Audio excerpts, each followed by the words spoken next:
کیونکہ وہ کہا تھا نا کسی شاعر نے کہ لباس خضر میں ہزاروں رہزن پھرتے ہیں، دنیا میں رہنا ہے تو ایک پہچان پیدا کر۔ کیونکہ قادیانی اپنے آپ کو مسلمان کہتے ہیں، وہ کہتے ہیں دیکھو ہم بھی نماز پڑھتے ہیں، ہم بھی قرآن پڑھتے ہیں، ہم بھی نماز پڑھتے ہیں، ہم بھی روزہ رکھتے ہیں، ہم بھی صدقہ اور خیرات کرتے ہیں۔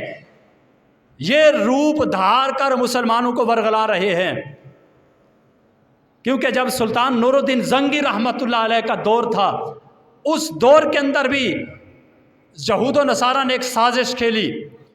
انہوں نے اپنے جاسوس مدینہ منورہ میں بھیجے اور انہوں نے بھی ایسا روپ مسلمانوں کا دھار کر مسلمانوں کے اندر گھل مل گئے۔ اور ان کا کام کیا تھا؟ حضور کے روضہ مبارک کے نزدیک انہوں نے مکان خریدا، خرید کر ان کا جو مقصد تھا، ان عیسائیوں کے وہ جاسوس تھے، مقصد کیا تھا کہ ہم یہاں سے حضور صلی اللہ علیہ وسلم کا جسد اقدس نکال کر لے جائیں گے۔ اس مکان سے وہ سارا دن لوگوں کے سامنے نمازیں پڑھتے، ذکر و اذکار کرتے، جب رات ہوتی، شام اندھیرا ہو جاتا، لوگ اپنے گھروں میں چلے جاتے، تو وہ اپنے گھر سے ہی جہاں مکان میں رہ رہے تھے وہاں سے سرنگ نکالنا شروع کی، اور جو مٹی نکالتے وہ جنت البقیع میں جا کر پھینک آتے۔ اور جب وہ حضور کے روضہ اقدس کے قریب پہنچے تو اس وقت کے جو خلیفہ تھے، بادشاہ تھے، حاکم تھے، حضرت سلطان نور الدین زنگی رحمۃ اللہ علیہ کے خواب میں حضور تشریف لائے، اور حضور نے ان دونوں کی نشاندہی کی، فرمایا نور الدین تیرے ہوتے ہوئے مجھے یہ تکلیف دے رہے ہیں۔ اب سلطان نور الدین زنگی جب بیدار ہوئے، آپ کی آنکھوں سے آنسو تھے، دھاڑے مار کے روتے تھے، عرض کرتے تھے آقا میرے ہوتے ہوئے آپ کو کون تکلیف دے سکتا ہے۔ حضرت سلطان نور الدین زنگی صبح اٹھے اور ایک لشکر لے کر، تیز دار گھوڑے لے کر مدینہ منورہ کی طرف روانہ ہوئے۔ جب مدینہ میں پہنچے اعلان کیا مدینہ والوں سب جمع ہو جاؤ۔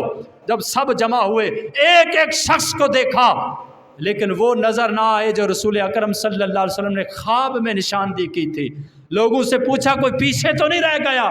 لوگ کہنے لگے سارے آ گئے، لیکن دو ایسے بزرگ ہیں، بڑے متقی ہیں، پرہیزگار ہیں، وہ رات کو ذکر کرتے ہیں، اللہ اللہ کرتے ہیں، دن کو روزہ رکھتے ہیں۔ سلطان نور الدین کہا ان کو بھی بلاؤ، فرمایا ان کو بھی بلاؤ۔ جب بلائے گئے تو وہی وہ دو مردود تھے جس کو حضور نے خواب میں ان کی نشاندہی کی تھی۔ تو سلطان نور الدین زنگی نے ان کو فوراً قتل کیا۔ قتل کرنے کے بعد ان کو آگ میں جلا دیا اور حضور کے روضہ کے ارد گرد سیسہ پلائی دیوار کھڑی کر دی، اور قیامت تک یہ پیغام دے دیا ان سازشوں کھیلنے والوں کو، یہود اور نصارہ اور قادیانی کو، کہ جب تک بھی حضور کا ایک غلام بھی زندہ ہے وہ ان کی سازشوں کو کامیاب نہیں ہونے دیں گے۔ تو یہ وہ حاکم تھے۔